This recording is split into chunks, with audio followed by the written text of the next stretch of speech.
The phone rang at 2 a.m. Unknown number.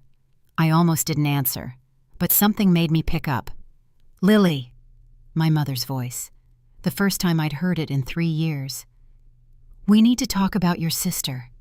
My sister, Victoria. The reason I'd been disowned. The reason my parents had thrown me out of their house. The reason I'd lost every single family member overnight. "I have nothing to say about Victoria. She's dying." My mother's voice cracked. "Kidney failure, stage 4. The doctors say she has months, maybe weeks." I should have felt something. Sadness, shock, fear. I felt nothing. "Why are you calling me?" "Because you're her only match. We've tested everyone, cousins, uncles, aunts. No one else is compatible. The waiting list is years long.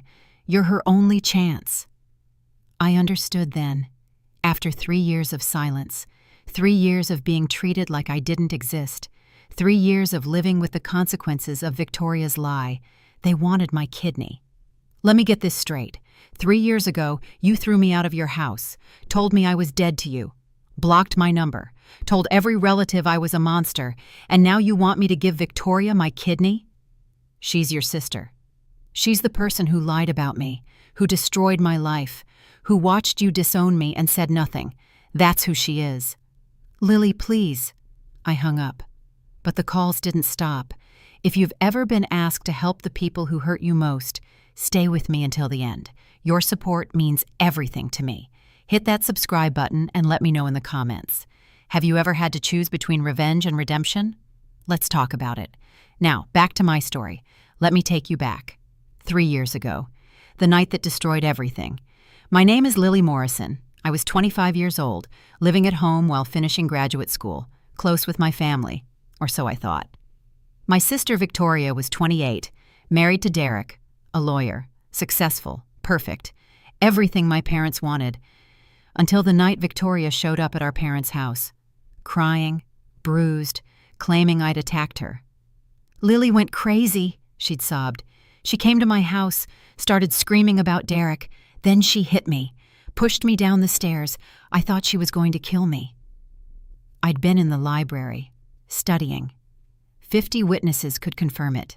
But my parents didn't ask for witnesses. They looked at Victoria's bruises, at her tears, at the police report she'd filed. Then they looked at me. "How could you?" My mother's voice was ice. "Your own sister." "I didn't do anything. I was at the library. Don't lie to us." My father stood up. "Victoria showed us the security footage. From her house. You were there. We saw you." "What footage? I've never been to her house." Victoria pulled out her phone, played a video, grainy, dark, but clearly showing someone who looked like me, entering her house, arguing with her, pushing her. "That's not me." "Stop lying." My mother was crying now. "We raised you better than this. How could you assault your own sister?" "I didn't. That video is fake. Or it's someone else. I was at the library. Get out." My father's voice was final. "Pack your things. Get out of our house. You're not our daughter anymore." "Dad, please. Out." I'd grabbed what I could, clothes, laptop, books, thrown them in my car, driven to a friend's apartment, spent the night on her couch, sobbing, confused, destroyed. The next day I tried calling, every number blocked. I went to their house, locks changed. I showed up at family gatherings, told to leave. Victoria had convinced everyone, every aunt, every uncle, every cousin, every friend. I was the violent one, the crazy one, the one who'd attacked my pregnant sister. Wait, pregnant? Victoria had announced her pregnancy 2 weeks after the attack, told everyone she'd almost lost the baby because of me, that the stress had nearly caused a miscarriage, more fuel for the family's hatred. I tried defending myself, showing proof I'd been at the library, but no one listened. The video was too convincing, Victoria's tears too real. So I stopped trying, cut everyone off, moved to a different city, started over. 3 years. I'd built a new life, new job, new friends, new peace. Until that phone call. 2 days after my mother's call, she showed up at my apartment. I don't know how she got my address. Maybe she hired a private investigator. Maybe she asked mutual friends. She knocked. I opened the door, saw her standing there, older, grayer, tired. "Lily, please, I need 5 minutes." "You had 3 years. You didn't need 5 minutes then." "Your sister is dying. You said that on the phone. Can I come in?" Against my better judgment, I let her in. She sat on my couch, pulled out medical records.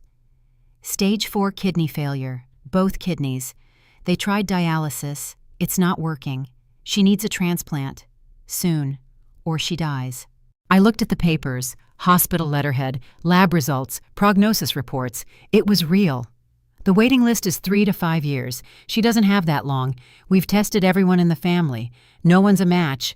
Then we tested you. She pulled out another paper. My test results, from blood work I'd done 6 months ago at my annual physical. "How did you get these?"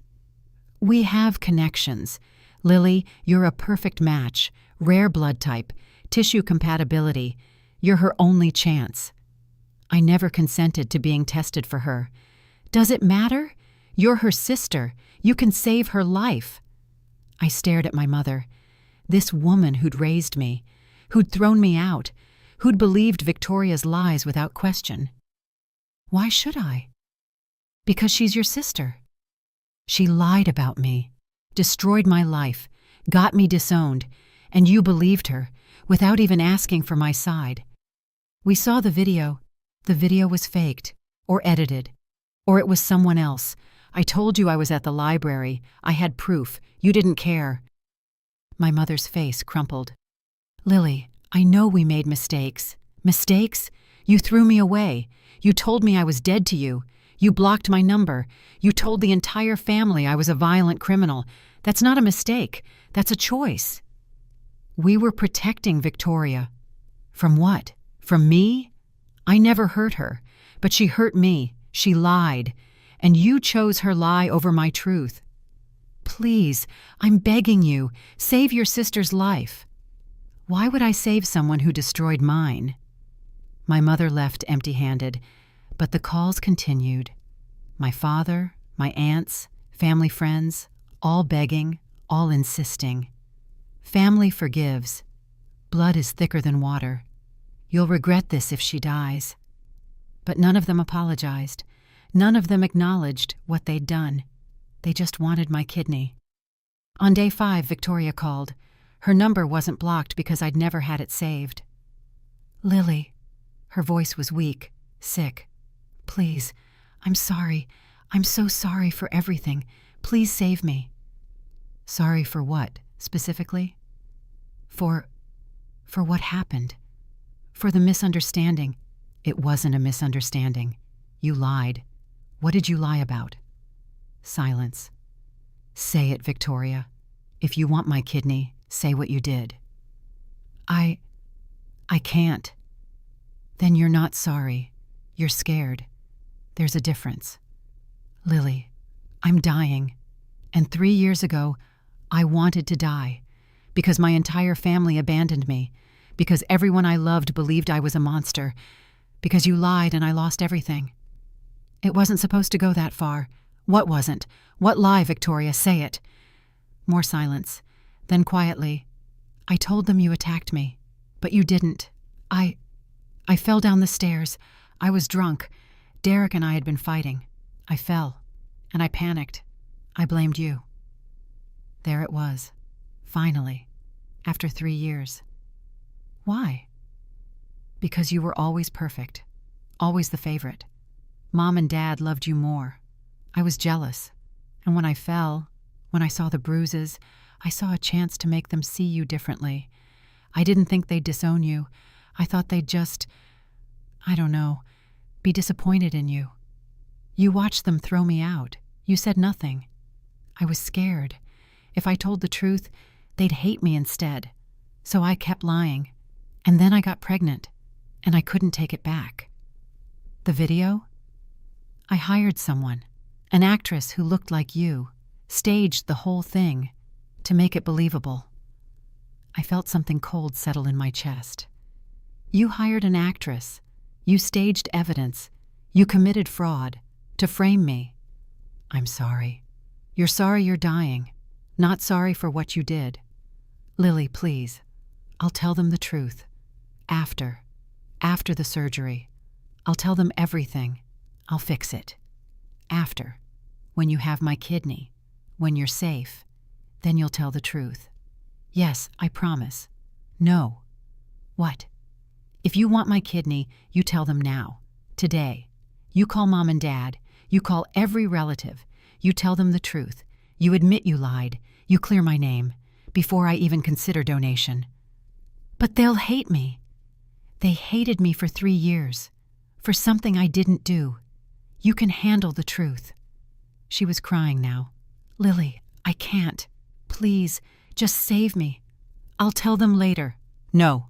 Truth first. Kidney second. Those are my terms. I hung up. 2 days later, my mother called again. Victoria wants to meet. The whole family. She says she has something to tell us. I'll be there.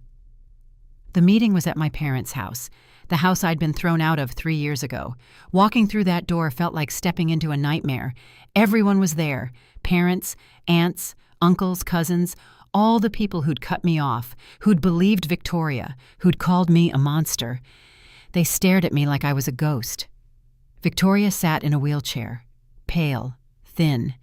The dialysis was taking its toll, but she was alive, for now. Thank you for coming. Her voice was weak. I asked you all here because I need to tell you something I should have said 3 years ago. The room was silent. 3 years ago, I told you Lily attacked me, that she came to my house and pushed me down the stairs. I showed you video evidence. I filed a police report, and all of you believed me. She took a shaky breath. I lied about all of it. Lily never attacked me. I fell down the stairs. I was drunk. Derek and I had been fighting. I fell. And when I saw the bruises, when I saw how bad it looked, I panicked. I blamed Lily. Gasps around the room. My mother's hand flew to her mouth. The video was fake. I hired an actress. I staged the whole thing. I made it look like Lily was there, and then I let all of you disown her. I watched you throw her out, block her number, cut her off completely, and I said nothing. My father stood up. Why? Why would you do that? Because I was jealous. Lily was always the good one, the smart one, the one you were proud of. And I wanted you to see her differently. I didn't think you'd disown her. I thought you'd just be disappointed. But when you threw her out, I was too scared to tell the truth. So I kept lying. My aunt spoke up. You let us hate her, for 3 years, for something she didn't do. Yes. And now I'm dying. And the only person who can save me is the person I destroyed. Lily is my only kidney match, and she won't donate unless I tell you the truth. So here's the truth. I'm sorry. I'm so sorry. To Lily, to all of you. I lied, and I destroyed my sister's life because I was jealous and stupid and cruel. The room erupted, shouting, crying, accusations flying at Victoria. My mother collapsed into a chair, sobbing. My father just stared at Victoria like he'd never seen her before. Through it all, I sat silent, watching, waiting. Finally, my mother looked at me. Lily, I'm so sorry. We're so sorry. We should have listened. We should have believed you. We failed you. Yes, you did. Can you ever forgive us? I looked around the room, at the people who'd abandoned me, who'd called me a monster, who'd believed a lie without question. I don't know. Maybe. Someday, but not today. My father spoke. Will you still donate? To Victoria? Everyone looked at me, waiting, hoping. Victoria was crying. Lily, please. I know I don't deserve it. But please, I'm begging you.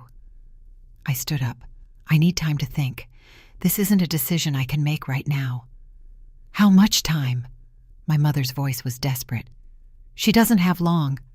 As much time as I need. You made me wait 3 years for the truth. You can wait for my answer. I left, drove home, spent the next week thinking, wrestling, debating. My therapist asked the key question, What do you want, Lily?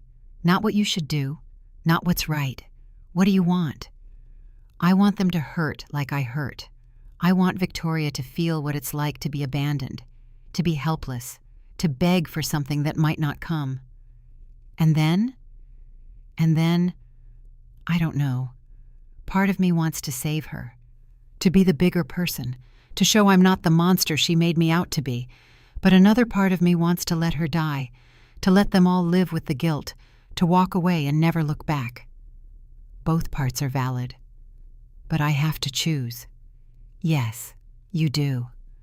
I thought about Victoria, about the sister she'd been before the lie, before the jealousy.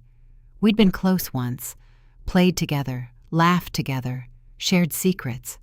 That sister was gone, replaced by someone who'd framed me, who'd hired an actress, who'd watched me suffer and said nothing. But she was still my sister, still dying, still begging. I called my mother. I'll do it, I'll donate, on 3 conditions. Anything.